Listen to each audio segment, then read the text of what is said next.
The town of Copper Creek was waking slow that morning, a pale sun sliding over the ridge and throwing long shadows across the dusty main street. The blacksmith's hammer had not yet begun to ring, and the saloon's doors still creaked on their hinges from the night before. But in the upstairs meeting room of the Copper Creek Mining Company, things were already heating hotter than a branding iron. Tess Callahan sat tall at the long oak table, her back straight, her gloved hands folded in front of her. She wore a navy riding jacket, dust from the trail still clinging to her boots, and a hat rested on the chair beside her. She looked every bit the ranch owner she was, practical, determined, and unwilling to yield. Across from her sat Silas Granger, the kind of man who never smiled unless money was involved. His silk waistcoat gleamed in the lamplight, and the heavy gold watch chain across his chest spoke of power, or at least the hunger for it. "The board has spoken," Silas said smoothly, though his eyes burned sharp. "It's time for new direction. Time you sold your stake, Tess. I'll pay fair." Tess lifted her chin. "My father built this company with his hands, and I buried him not 5 years ago. I'll not sell, not to you nor any man breathing." A murmur rippled through the other men at the table. A few avoided her eyes, others smirked as though the matter was already settled. Silas leaned closer, his voice dropping to a hiss. "Be careful, Tess. Out here, folks who stand in the way tend to disappear." Her heart kicked against her ribs, but she refused to flinch. "Hands off the lady, Mr. Granger. I can manage my own affairs." Silas's smirk twisted cruel. He gathered his papers, gave a curt nod, and left the room, his boots echoing down the stairwell. The thread hung in the air like smoke. A mile outside town, Ethan Cole was mending a fence line on his small patch of land. His 10-year-old boy, Sammy, knelt nearby, hammering nails with more enthusiasm than accuracy. "Careful there," Ethan said, steadying the post. "Fence don't stand if the nails are crooked." Sammy grinned, sweat on his brow. "Don't stand anyhow, pa, cattle keep breaking through." Ethan chuckled low. "That's ranching, son. Nothing stays mended long." He paused to stretch his back. Once, his days had been filled with gun smoke and danger. He'd worn the badge of sheriff, bringing law to Copper Creek when it was nothing but a wild camp. But that was behind him now. He'd laid his pistols in the drawer, sworn to raise Sammy in peace. Yet peace never lasted long in Copper Creek. Down the road, a rider galloped hard, dust billowing behind. It was Clara, Tess's ranch hand. She reined up sharp, eyes wide. "Ethan. Miss Tess sent me, her cattle's been scattered, fences cut deliberate. She needs help." Ethan felt his jaw tighten. Trouble had a way of finding Tess Callahan. And if Silas Granger was behind it, then trouble had only just begun. That night, as lanterns glowed across the town, Tess rode the ridge above her ranch. Below, her cattle bawled nervously, her men rounding them back in. The cut fences told a story plain enough: sabotage. She reined in her mare and stared down at the valley, anger burning in her chest. Silas was making his move. But she'd be damned if she let him drive her off her land. Behind her, hooves crunched on gravel. She turned, hand near her revolver, until she saw Ethan Cole riding up slow, his boy on a pony beside him. "Evening, Tess," Ethan said, tipping his hat. "Heard you could use another pair of hands." Tess let out a long breath, half relief, half pride. "You always did have timing, Sheriff." Ethan shook his head. "Ain't Sheriff no more." Sammy piped up, but he still shoots straighter than any man in town. Despite the weight pressing on her, Tess laughed. "Then I reckon you came just in time." Above them, the moon rose silver over Copper Creek. None of them knew it yet, but the days ahead would bring gunfire, betrayal, and the kind of fight that carved legends. The Callahan Ranch sat spread wide across the valley, a patchwork of rolling hills, oak groves, and pastureland that stretched farther than the eye could follow. That night, the place was alive with the noise of men repairing cut fences and driving scattered cattle back into corrals. Lanterns swung from posts, throwing long streaks of yellow light across the yard. Tess rode in at the head of the commotion, her dark hair tumbling loose from under her hat, her cheeks flushed with anger. She swung down from her mare and called to her foreman. "How many head we lose?" "6 gone outright, Miss Tess," he answered grimly. "Likely driven off into the canyon. Couple more limpin', bad. Whoever cut them wires knew what they were about." Tess clenched her jaw. "Granger," she muttered. From the shadows, Ethan Cole stepped forward with Sammy trailing behind. The boy's eyes were wide with excitement. He'd never seen ranch hands working in such chaos before. "You're sure it was Granger?" Ethan asked. His voice was calm, but his hand rested unconsciously on the butt of a pistol he hadn't worn in years. Tess turned to him. "You know as well as I do, Ethan. He wants me out of the mining company. Can't push me out in the boardroom, so he'll drive me off the land instead." Ethan's gaze held hers for a long moment. He saw the steel there, the same steel he'd seen when her father was alive and she was just a young woman riding fences at dawn. But now she stood alone, surrounded by wolves in suits and in saddles. "You should go to the marshal," Ethan said. Tess let out a bitter laugh. "Marshal Dixon? He plays cards with Granger every Friday night. I'd sooner trust a rattlesnake not to bite."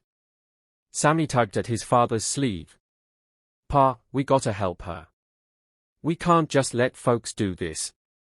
Ethan sighed, rubbing the back of his neck. He'd promised himself never to walk into another fight. The badge had cost him his wife, his peace, nearly his soul. But the sight of Tess standing proud under the lantern light stirred something old inside him, something that refused to stand by while wrong was done. "I'll stay the night," Ethan said finally. "Keep watch on the yard. But I'm not putting that badge back on." Tess's eyes softened. "I didn't ask for the badge, Ethan. Just the man who once wore it." Near midnight, the ranch settled into uneasy silence. The cattle were penned, the men bedded down, and the lanterns dimmed. Ethan sat on the porch with a rifle across his knees, the stars bright above. Sammy had fallen asleep in a chair beside him, chin tucked to his chest. Out beyond the corrals, coyotes yipped. The night wind carried the smell of dust and sage. For a while, all was still. Then, from the tree line, came the faint creak of leather. Ethan's eyes narrowed. He rose slow, easing Sammy back against the wall, and stepped down off the porch. He moved like a man who had not forgotten old habits, every muscle quiet and sharp. "Tess," he called softly toward the window.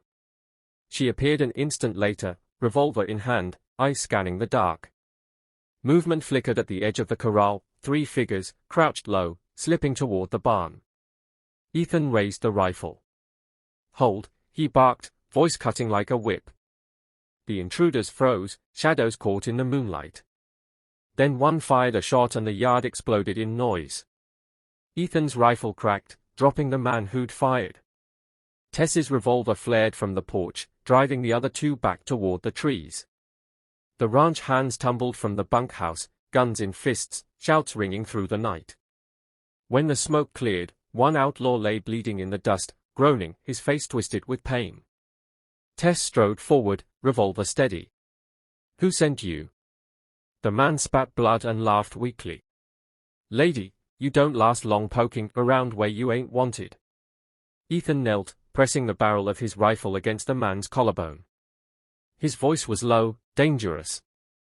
"Name?" The outlaw's smirk faltered. He swallowed hard. "McCready. Holt McCready." Tess's stomach dropped.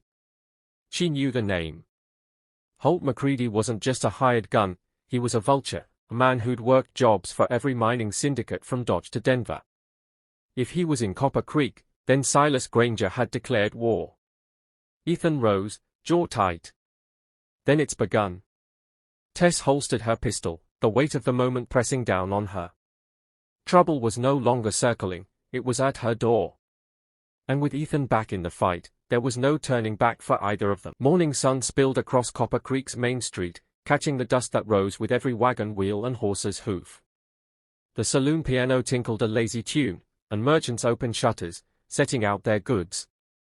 To the ordinary eye, it was just another day in the frontier town. But for Tess Callahan and Ethan Cole, the air felt heavy, as though everyone in town waited for the first clap of thunder. Tess guided her carriage into town with Ethan riding beside her on horseback. Sammy sat in the back, swinging his legs, eager as a pup. "Wish I could come inside with you," Sammy grumbled.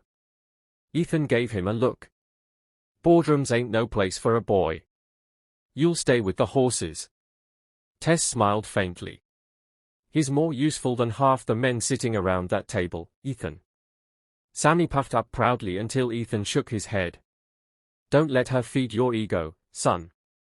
The carriage rattled to a halt in front of the tall brick building that housed the Copper Creek Mining Company. Tess straightened her jacket and hat, every inch the businesswoman her father had raised her to be. Inside, the boardroom was thick with cigar smoke and greed. Polished oak table, brass lamps, papers stacked neat as a preacher's sermon, it was a place meant for power, not justice. Silas Granger sat at the head, his smile oily as lamp oil. Beside him lounged two of his allies, men fat with money and influence. "Miss Callahan," Silas said smoothly, rising as Tess entered. "Punctual as always. Shall we begin?" Tess took her seat, eyes scanning the papers laid out. Contracts, proposals, all drawn up to edge her out of her rightful place. Before she could speak, the door opened again. A man strode in, tall, broad-shouldered, a scar running down his jaw. His boots echoed like gunshots across the floor. "Holt McCready," Silas announced, as though introducing a prizefighter. "Our new security consultant. With all the unrest lately, I thought it wise to bring in someone with experience." Tess's stomach churned. She'd seen the kind of experience McCready brought: towns burned, rivals disappeared, law bent until it snapped. McCready tipped his hat mockingly. Tess forced herself to nod, though her hand itched toward her revolver. Silas slid a paper forward. "Here's a buyout agreement, Tess. Generous terms. Sign, and you'll walk away richer than most men dream." She looked him dead in the eye. "No?" The word rang sharp in the room. Silas's smile tightened. "Be reasonable. You've already seen what happens when fences go missing and cattle wander.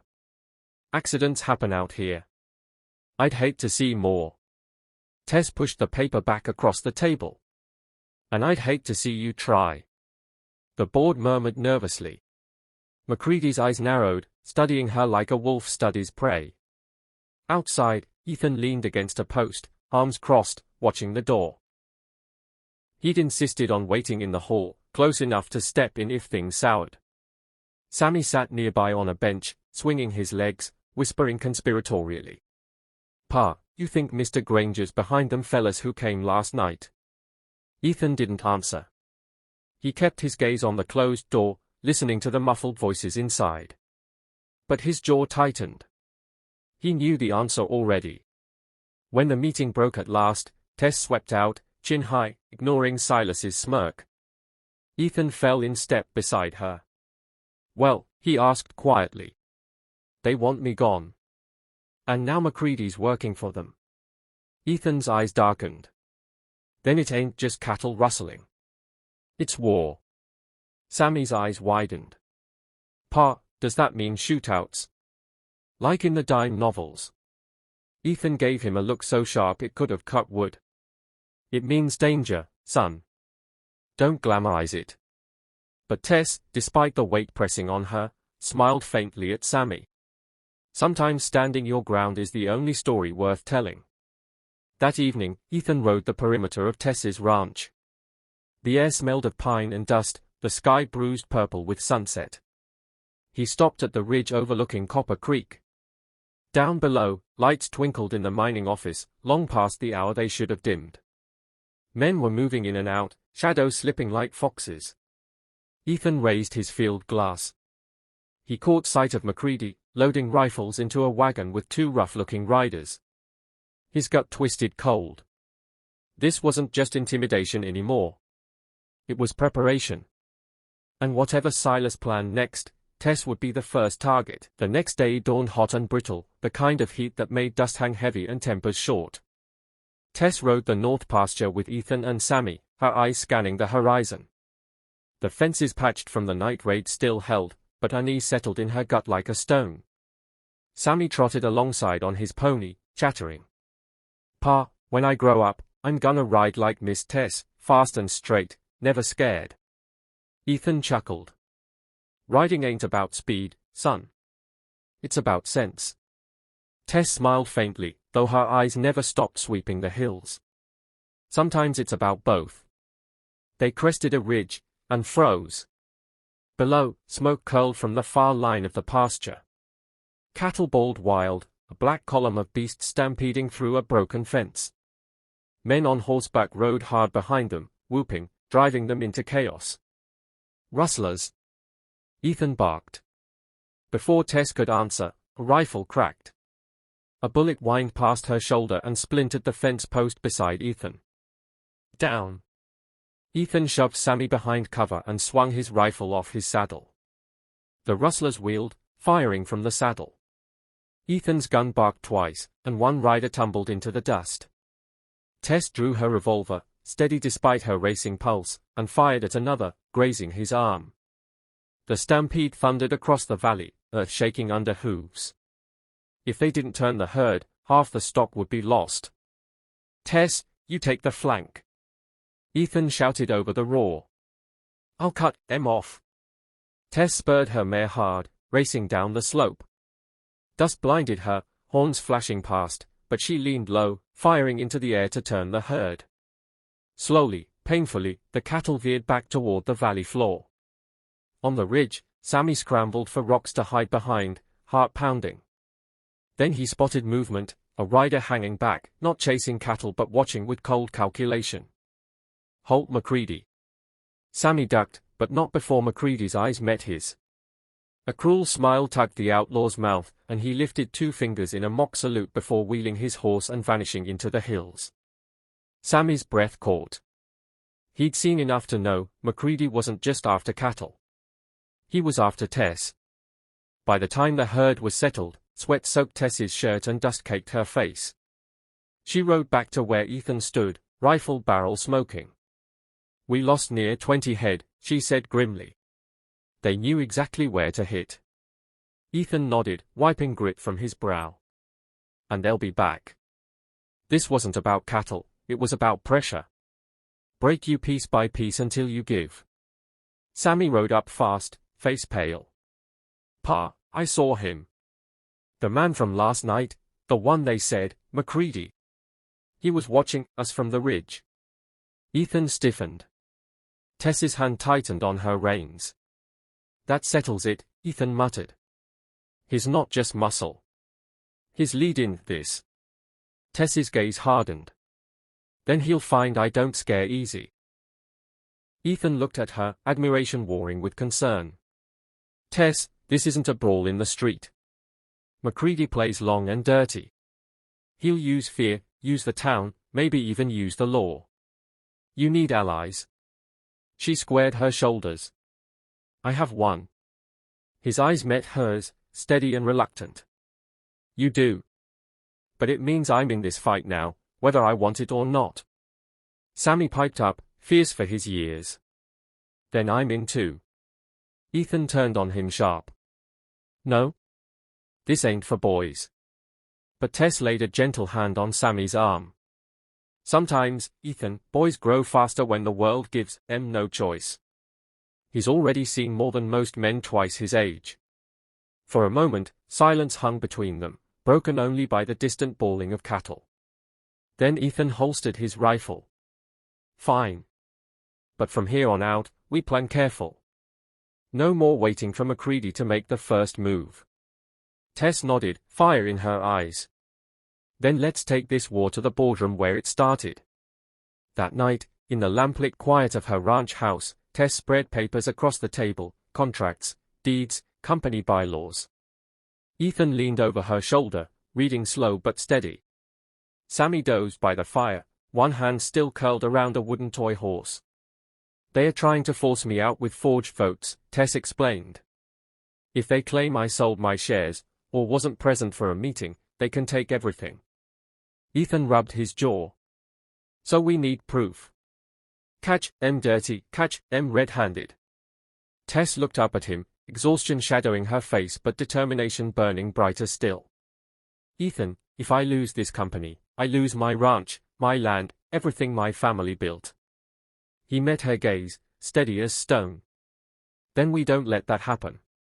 Outside, the night wind whispered through the cottonwoods. And in the dark beyond, Holt McCready watched from the saddle, eyes glinting, waiting for his next strike. Copper Creek streets bustled the next morning, wagons rattling, hawkers shouting, and the clang of the blacksmith ringing like a warning bell. To anyone else, it was just another day in a frontier town trying to grow respectable. But to Tess Callahan, the whole town felt like a tinderbox waiting for a spark. She stepped down from her carriage outside the general store, Ethan and Sammy close behind. Her hat shaded her eyes, but her presence drew stares. Folks knew trouble followed her these days. Inside the store, Tess gathered supplies, wire for fences, flour, cartridges for her revolver. Ethan leaned against the counter, quiet, while Sammy darted between barrels of nails and bolts of cloth. That's when the door swung wide. Holt McCready entered, slow and deliberate, spurs jingling with each step. The room seemed to shrink around him.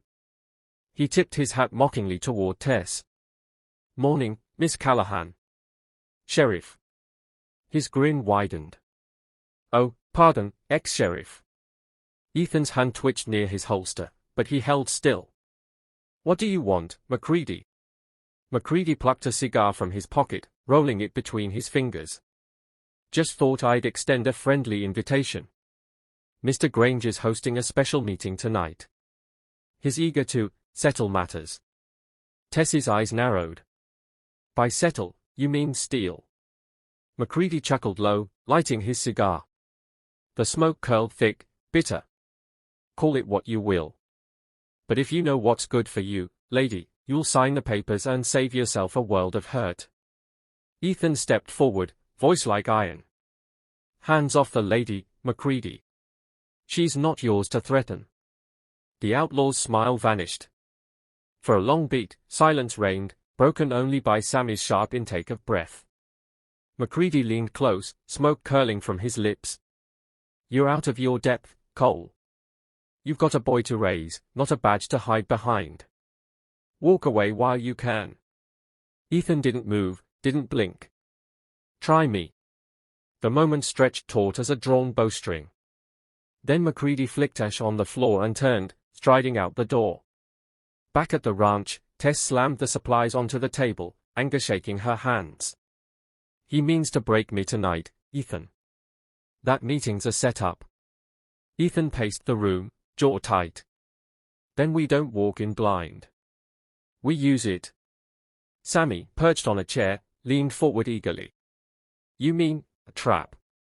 Ethan stopped pacing, looking at Tess.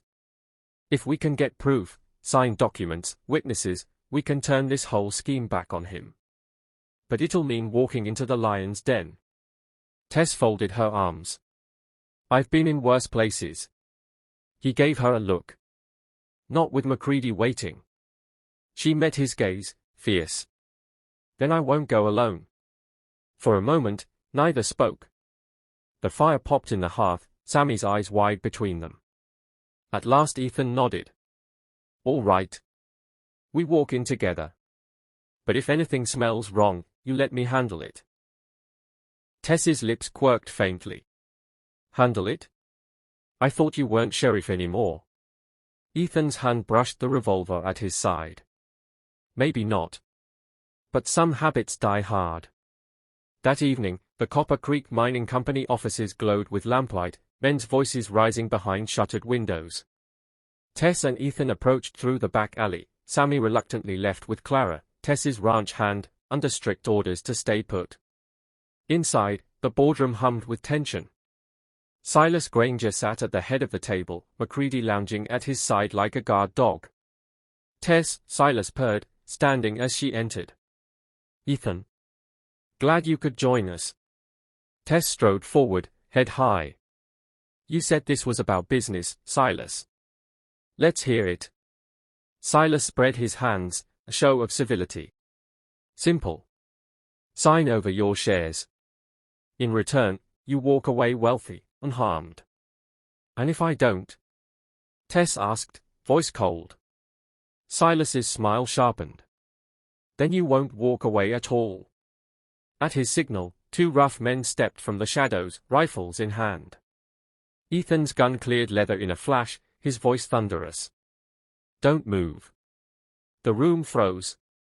MacReady's grin returned, slow and wicked. There he is. The sheriff I've been waiting to meet. Tess's heart hammered, but she forced calm into her voice. You won't win this, Silas. Folks will know what you've done. Silas sneered. Not if there are no witnesses. Ethan's finger tightened on the trigger. Tess reached into her coat pocket, producing a folded paper. What if I told you, she said evenly, this entire meeting was witnessed already? The men frowned. Silas's smirk faltered. Ethan's eyes flicked to her, startled. Tess allowed herself the faintest smile. Before leaving the ranch, she'd slipped instructions to Clara, and Clara had slipped into the rafters above the boardroom with a clear view and a sworn statement ready. Now, every word was recorded. Silas slammed his fist on the table. You conniving. The door burst open. Clara stepped in, rifle raised. Game's over, gentlemen. MacReady laughed, low and dangerous. Not quite. Before anyone could move, he kicked the table hard, sending papers flying, lanterns toppling. Flame caught the edge of a curtain, and suddenly the room filled with smoke and chaos. Shots rang out. Men dove for cover. The boardroom erupted into war. The boardroom was a furnace of smoke and fire. Flames licked the curtains, choking heat rolling through the room as overturned chairs scraped across the floor. Ethan fired first, his Colt roaring as one of Silas's hired guns staggered back, rifle clattering. Clara's shot split the air a heartbeat later, shattering the lamp on the wall, plunging part of the room into shadows. Tess dove low, flipping the table on its side as bullets tore into the wood. Her revolver barked twice, forcing another thug back. MacReady moved like a striking snake, ducking into the smoke with his pistol gleaming. His laugh echoed through the haze. Come on, Sheriff. Let's see if you still bleed like the rest of us. Ethan's eyes stung, lungs burning, but his aim stayed steady.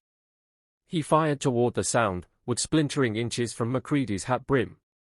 Silas, red-faced and coughing, scrambled toward the door. Tess caught sight of him and leveled her gun. Don't move, Granger, she shouted, voice cutting through the chaos. But MacReady lunged, slamming into her. The revolver skidded across the floor. Tess fought him tooth and nail, his grip like iron as he pinned her against the burning table. Ethan saw it, and rage surged hot through his veins. He charged, slamming into MacReady's side. The two men crashed through the smoke, fists flying. Ethan's knuckles split against MacReady's jaw, MacReady's elbow cracked into Ethan's ribs. You should have stayed retired. MacReady snarled, spitting blood. Ethan drove a knee into his gut. And let you run this town. They grappled, the fire snapping and popping around them. Clara dragged Tess to her feet, shoving her revolver back into her hand. Go. Get Granger. Clara barked. Tess didn't hesitate. She sprinted after Silas, who had slipped out into the alley. Outside, the night air hit her like a bucket of water, but the relief lasted only a moment. Silas fumbled for his horse, papers clutched tight in his fist. Stop! Tess shouted. He spun, revolver raised, desperation wild in his eyes. You'll burn with the rest, Tess. She fired first. The bullet seared past his arm, tearing the papers from his grip. They scattered like autumn leaves, fluttering into the dirt. Silas roared, charging her. They collided, grappling in the dust. His hand clamped around her wrist, forcing her gun aside. Tess's muscles screamed as she fought, grit stinging her eyes.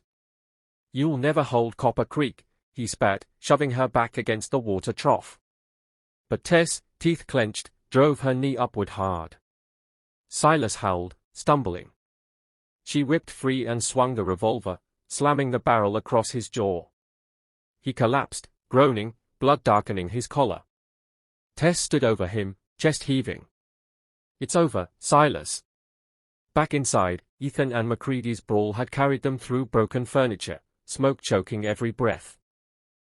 MacReady drew a knife, slashing viciously. The blade grazed Ethan's sleeve, drawing a hot line of blood across his arm. "You ain't man enough to finish this," MacReady taunted. Ethan's eyes blazed. "I don't need to prove a damn thing." With a roar, he slammed MacReady's knife hand into the wall, bones crunching. MacReady howled, the blade clattering to the floor. Ethan's fist followed, once, twice, until MacReady sagged unconscious against the smoking wall. The building groaned, beams cracking as flames devoured the roof. Clara grabbed Ethan's arm. "We have to go, now." Ethan hauled MacReady by the collar, dragging him out into the night where Tess already had Silas on the ground. For a moment, the four of them, Ethan, Tess, Clara, and the captured villains, stood silhouetted against the inferno as the mining company offices collapsed in a storm of sparks and ash. Townsfolk rushed from every street, eyes wide as the fire roared. Murmurs rippled through the crowd at the sight of Silas Granger and Holt MacReady beaten and bound.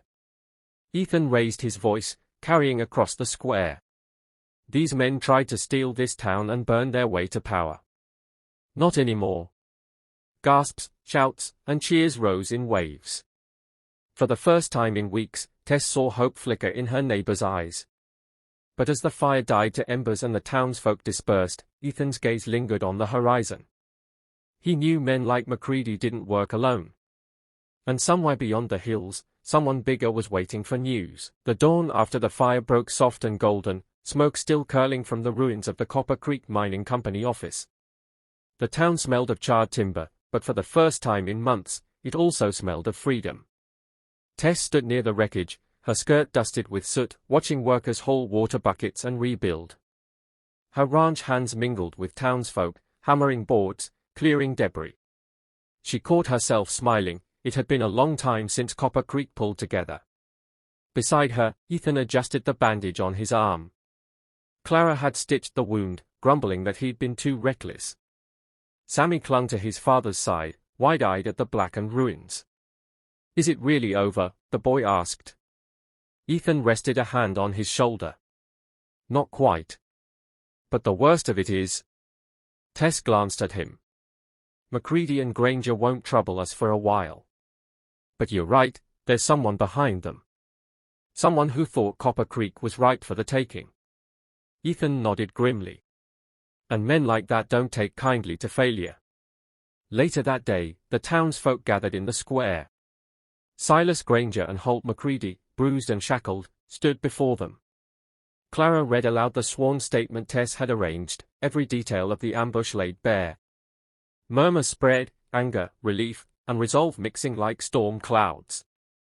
Finally, Mayor Albright spoke, voice steady. "These men will be taken east to stand trial. And let it be known, Copper Creek belongs to its people, not to thieves in fine suits or killers in back alleys." Cheers erupted, hats waved in the air. Silas spat in the dust, but MacReady only glared at Ethan, eyes burning with promise. "This ain't over," he growled as the lawmen dragged him away. Ethan met his stare, unflinching. "It is for you." That evening, Tess sat on her porch, lantern light flickering across her face. The ranch stretched wide and quiet under the stars, crickets singing in the tall grass. Ethan joined her, Sammy already tucked into bed inside. For a long moment, they said nothing. Just two weary souls breathing in the night. Finally, Tess broke the silence. "You didn't have to stand by me, Ethan. You could have walked away." He leaned against the rail, hat in his hands. "Could have. But I've seen what happens when good folks let the wrong kind of men take over. Didn't intend to let my boy grow up in a town like that." Her gaze softened. "You risked your life. For me." He looked at her then, eyes steady, voice quiet. "Hands off the lady, that wasn't just talk." Tess felt her chest tighten, not with fear this time, but something warmer. Something she hadn't let herself feel in years. She turned back to the horizon, hiding the flush on her cheeks. "You've got a stubborn streak, Sheriff," she said softly. He chuckled. "Guess I do." The crickets sang louder. The ranch lantern swayed gently in the breeze. And for the first time in a long time, Tess felt like Copper Creek might just be worth fighting for. But far beyond those quiet hills, in a polished office back east, a telegram was read. Failed. Granger and McCready in custody. The man who read it leaned back in his chair, a slow smile curling across his lips. "So," he murmured. "A widow, a ranch, and a retired sheriff think they can hold what's mine." His fingers tapped the desk, steady as a drumbeat. "Send word west. Tell them to prepare. Copper Creek hasn't seen the last of us." The horizon stretched wide and uncertain, but Tess Callahan and Ethan Cole had faced the fire and come through it together. And as dawn crept over the prairie once more, one thing was clear. Whatever storm came next, they would meet it, side by side.